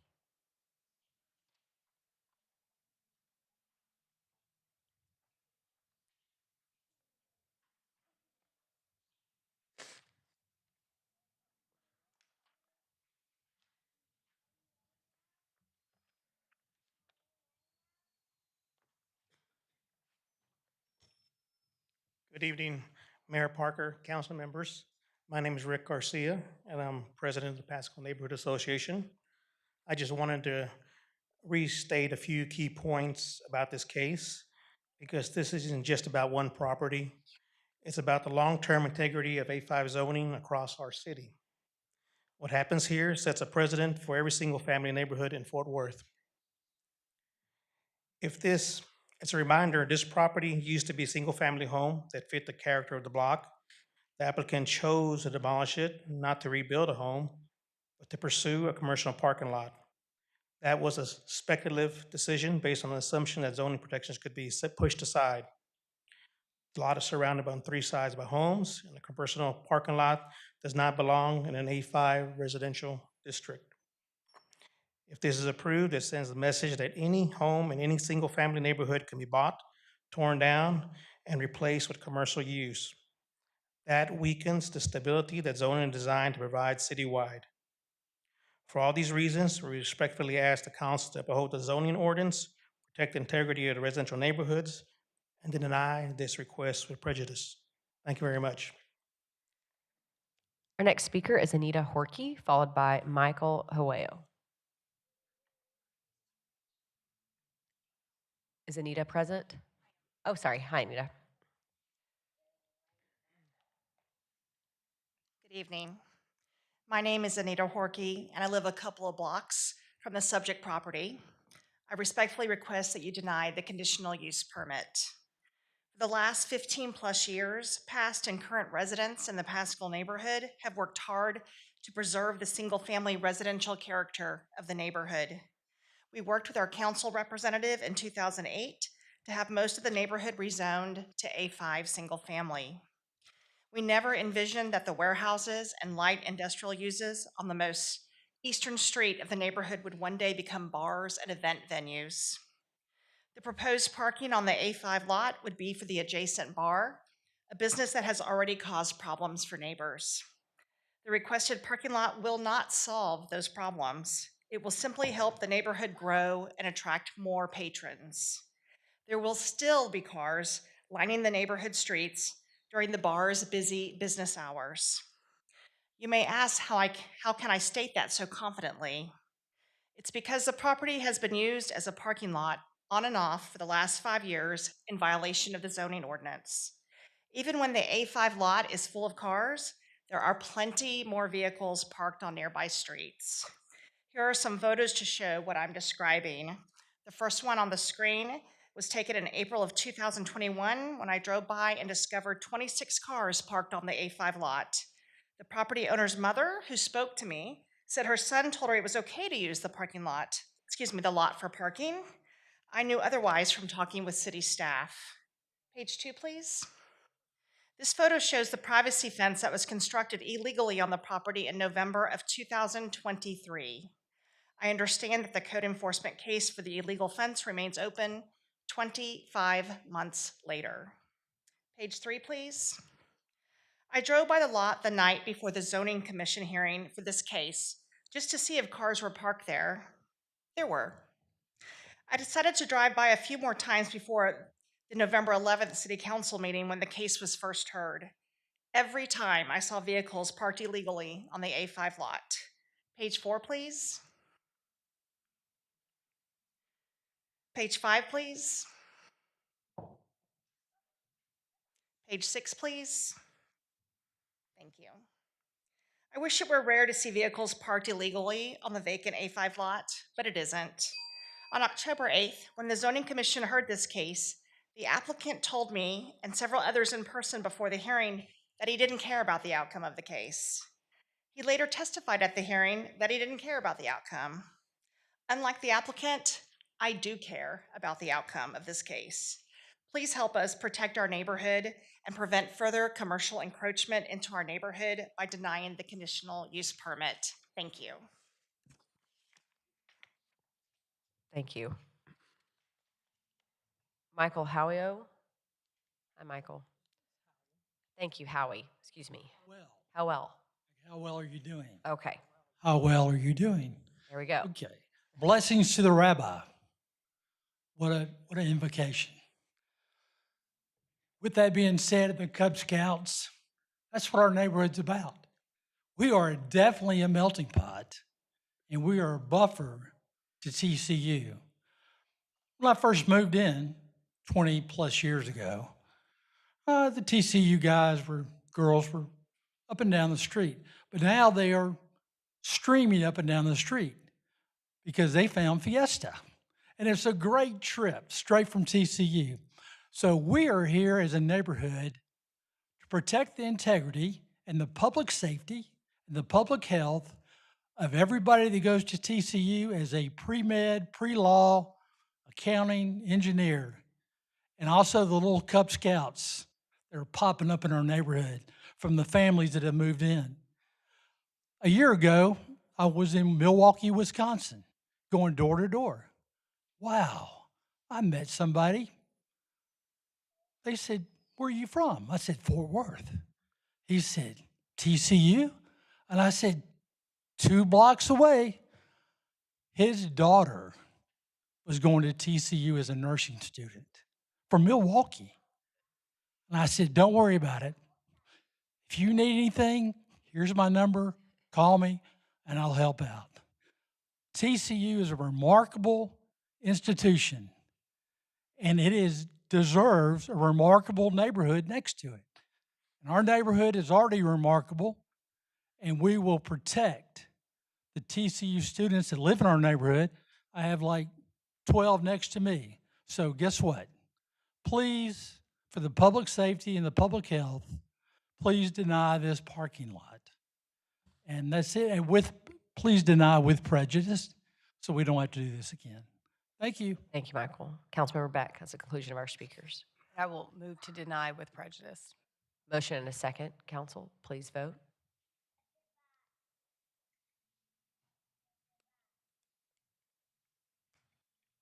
Motion carries. Next is ZC-25-160. We have one speaker on this item, Elliot Stovall, Councilmember Peoples.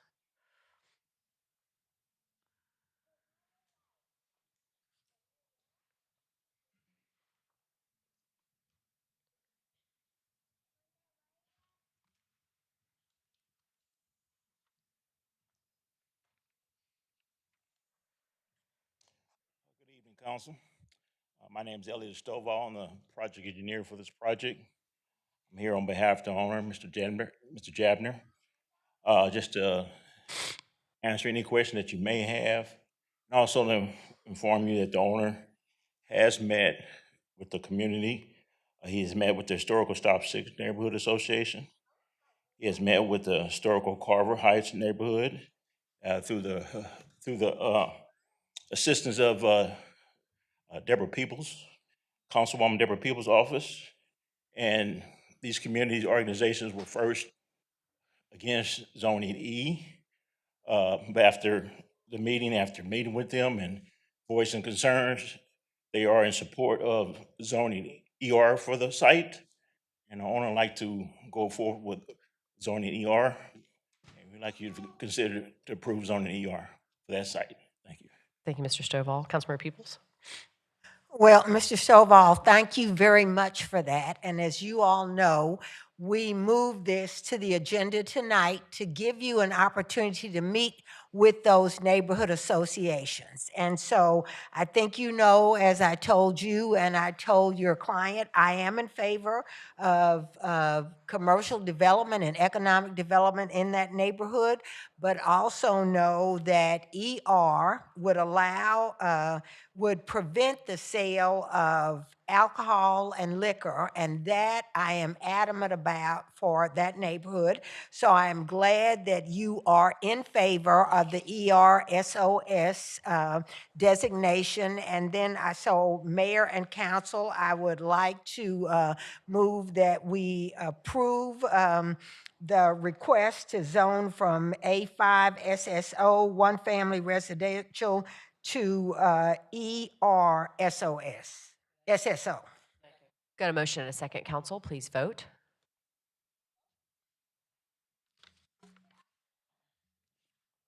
Motion carries. Next is ZC-25-156. Councilmember Hill. Motion and a second. Please vote.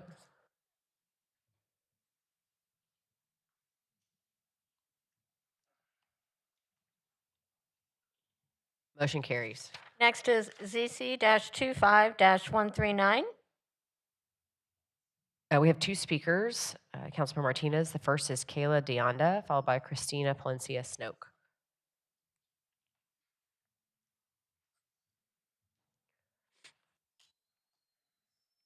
Good evening, Mayor and Council members. This is my beautiful mother standing next to me. My name is Kayla Deonda. A little bit about myself. I've worked at JPS Hospital since 2021, where I've grown into a role as a lab support specialist, and I'm also a full-time student at Tarleton State University, working towards my medical laboratory scientist degree. We are here today to request approval of the CUP for 520 and 516 West Mulkey Street, which is essential to establish safe, organized, and compliant parking for our long-term project for a community venue on Hemphill Street. Nothing on Hemphill can move forward without parking on Mulkey. I grew up at 413 Page Street, just around the corner from Hemphill and Mulkey, and my grandparents still live in this neighborhood today. This community has been home to my family in 4 generations, which is why this project is so important to me. These properties also carry a long history. Since 1930, 2413 Hemphill operated as a grocery store, and the Mulkey lot served as its parking. Over the years, it became a glass company. However, when it burned down, the Hemphill and Mulkey parcels split, but the original parking area remained, and you can still see the old concrete from those previous parking lots today. Our goal is to restore that historic use in a modern, responsible way so the Hemphill property can once again support a community-focused business. We also have strong neighborhood support. We walked the area and collected a petition, and many neighbors expressed excitement about improving these lots. The Zoning Commission, the Jennings May St. Louis Neighborhood Association, and the Hemphill Corridor Development Collective have also shown support. I am committed to helping revitalize the Hemphill and Mulkey corridor in a positive and community-oriented way. I respectfully ask for your approval of the CUP for 520 and 516 West Mulkey Street. Thank you for your time. Thank you. Our next speaker is Christina Palencia Snoke.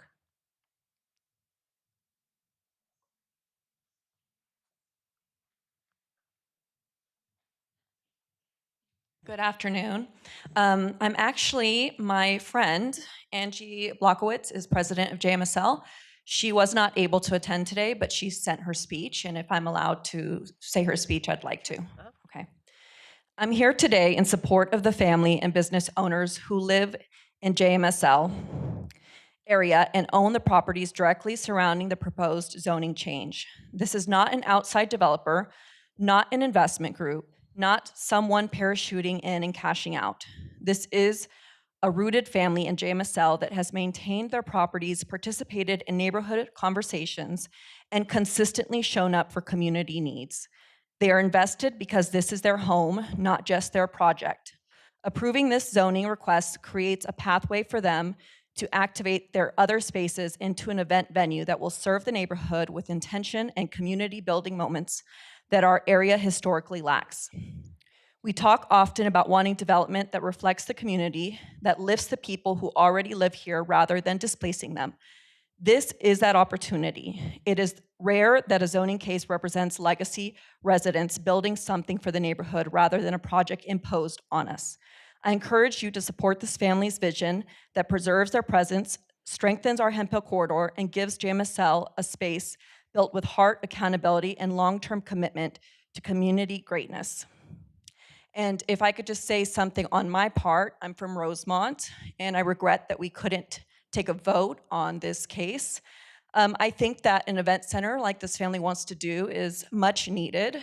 I don't think we have a space like that on Hemphill Street to celebrate family events. I remember a few years ago attending a 50th birthday party for a cousin of mine, and the little hall that was on Hemphill was just very downridden, needing lots of repairs. It just wasn't a nice space. And it ended up turning into a game room.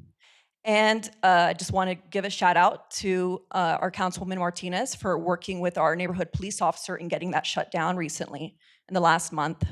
So we can trust with this family that they will not turn this event center eventually into a game room. Because of their longstanding reputation. And as I said, it's just a much needed resource that we need on Hemphill Street. And that's it. Thank you. Councilor Martinez is the conclusion of our speakers this evening. Thank you, Mayor. I move to approve. Motion and a second, council, please vote.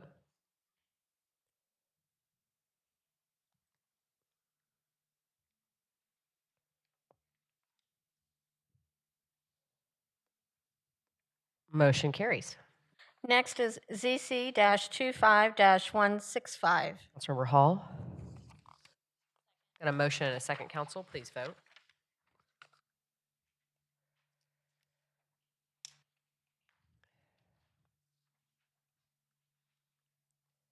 Motion carries. Next is ZC-25-168. I've got a motion and a second. I do have speakers, but they were all four, so I'm assuming they'd be okay not speaking. Getting confirmation for the audience. Okay. Motion and a second, please vote. Motion carries. Next is ZC-25-169. Motion and a second, please vote.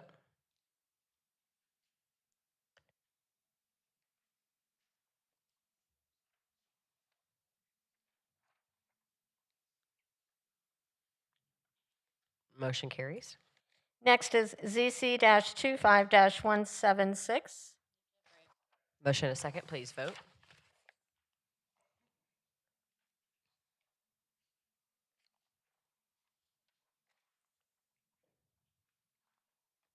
Motion carries.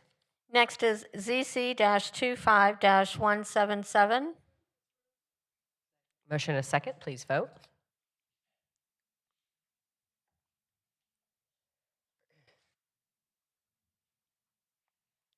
Motion carries. Next is ZC-25-179. Motion and a second, please vote.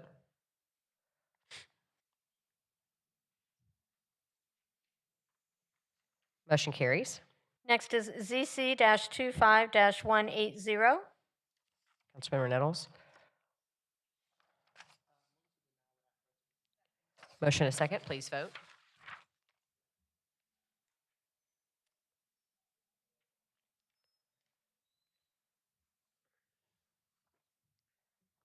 Motion carries. Next is ZC-25-182. Motion and a second, council, please vote.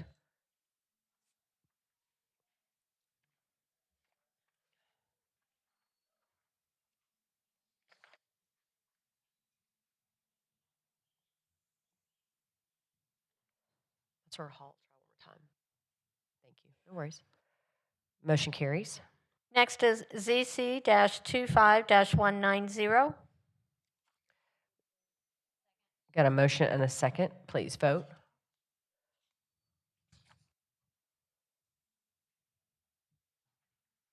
Motion carries. Next is MNC 25-1122. Motion and a second, please vote.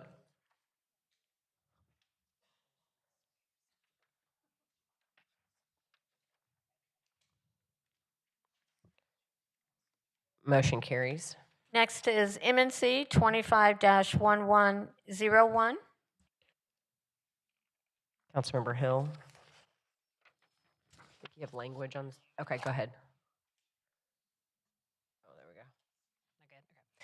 I move that the Fort Worth City Council adopt the resolution authorizing the use of the power of eminent domain to acquire the following: 49,941 square feet and 22,817 square feet of permanent water main easement rights, and 34,836 square feet, 3,145 square feet, and 10,915 square feet of temporary construction easement rights from real property owned by John M. Bonds, owner of real property located at 2701 Peden Road and 2600 Bonds Ranch Road, situated in the MEP and PRR Co-Survey, abstract number 1110, and tracks 3B1, 3F1, 3G, and 2D, George A. Kreiner Survey, abstract number 296. Oh, got more, just wait. 145,168 square feet and 72,372 square feet of permanent water main easement rights, and 58,054 square feet and 58,003 square feet of temporary construction easement rights owned by Pete and Joe Bonds Family Limited Partnership, owner of property located at 2701 and 3401 Peden Road, situated in the MEP and PRR Co-Survey, abstract number 1110, and the George A. Kreiner Survey, abstract number 296, and being part of track 3. 17,824 I have another one after this. 17,824 square feet of permanent water main easement rights and 12,896 square feet of temporary construction easement rights owned by Stephen M. Tidwell and Gwyneth Tidwell, owners of property located at 12259 Business Highway 287 North, situated in the W.M. Durham Survey, abstract number 1787, and being part of Tract 1C. And 3,219 square feet of temporary construction easement rights owned by Gen Texas 31 LLC, owner of property located at 12985 Northwest Highway 287, situated in the MEP and RR Co-Survey, abstract number 1131, City of Fort Worth, Tarrant County, Texas. The land rights and the subject property are needed for the north side 24-inch water transmission main project and a public project which will enhance system capability, improve reliability, and support continued growth and water demand in North Fort Worth. The property interest to be acquired is described by the meets and bounds and depicted by survey exhibits attached as mayor and council communication. And the first vote applies to all units of property to be condemned, and the minutes shall reflect that the first vote applies to all units. A motion and a second. Yeah. Please vote.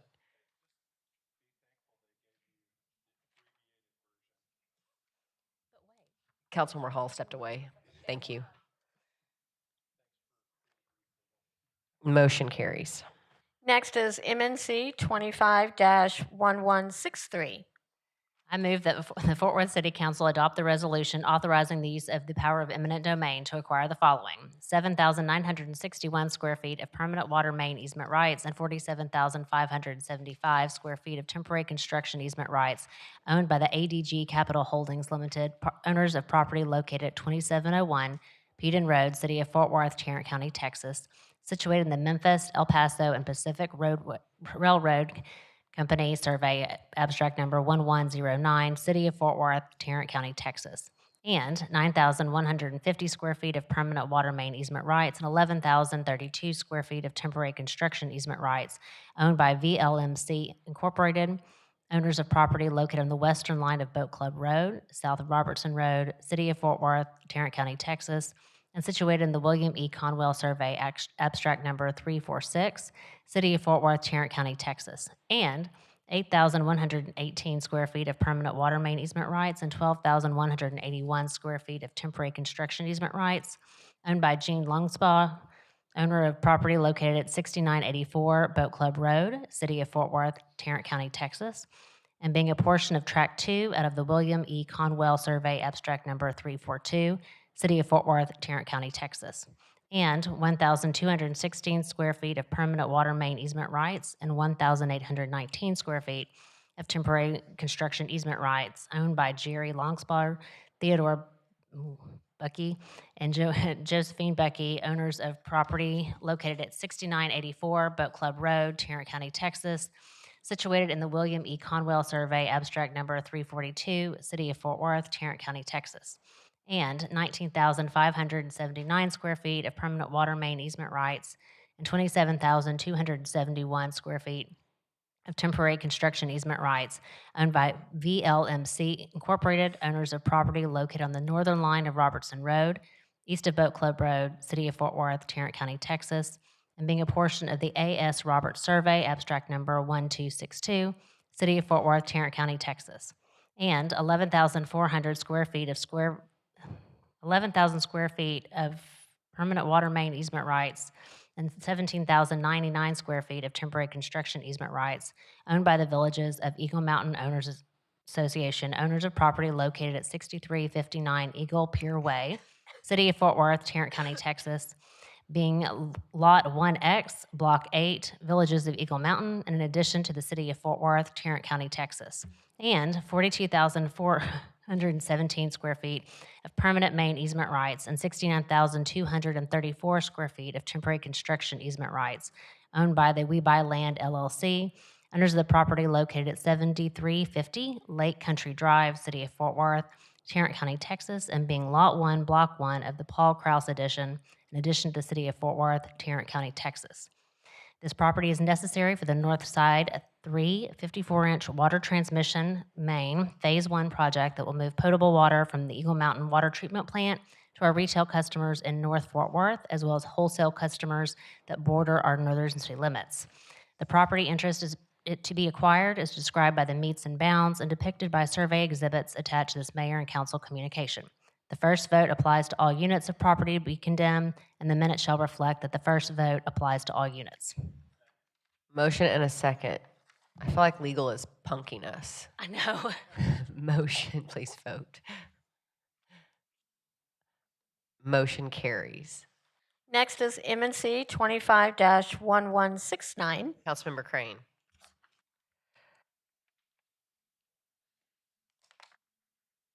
Oh, sorry, Michael. There we go. The punking continues. Here we go. You thought you were going to get out easy tonight.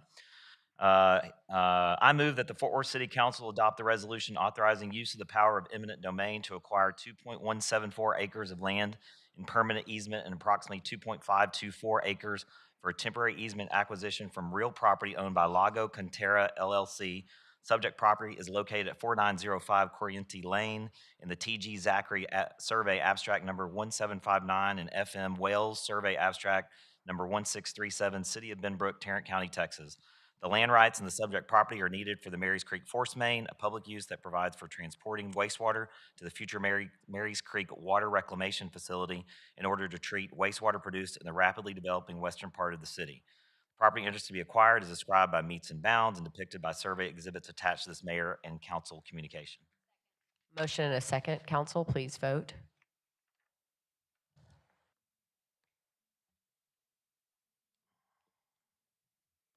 Motion carries. Next is MNC 25-1171. And you thought you were done, but we're not. I move that the Fort Worth City Council adopt the resolution authorizing use of the power of eminent domain to acquire 2.704 acres of land in permanent easement and approximately 2.625 acres for a temporary easement acquisition from real property owned by Chapin Holdings LLC. The subject property is located at 4501 West Loop 820 South in the TG Zachary Survey, abstract number 1759, City of Fort Worth, Tarrant County, Texas. The land rights in the subject property are needed for the Marys Creek Force Main, a public use that provides for transporting wastewater to the future Marys Creek Water Reclamation Facility in order to treat wastewater produced in the rapidly developing western part of the city. The property interest to be acquired is described by meets and bounds and depicted by survey exhibits attached to this mayor and council communication. Motion and a second. Please vote.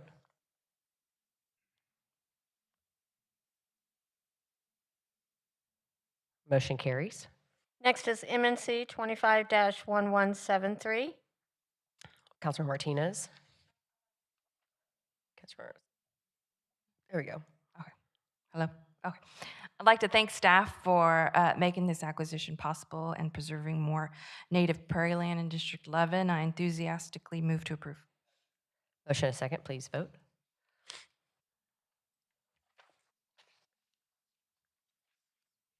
Motion carries. Mayor, that concludes all of the action items. Thank you. Council meeting is adjourned.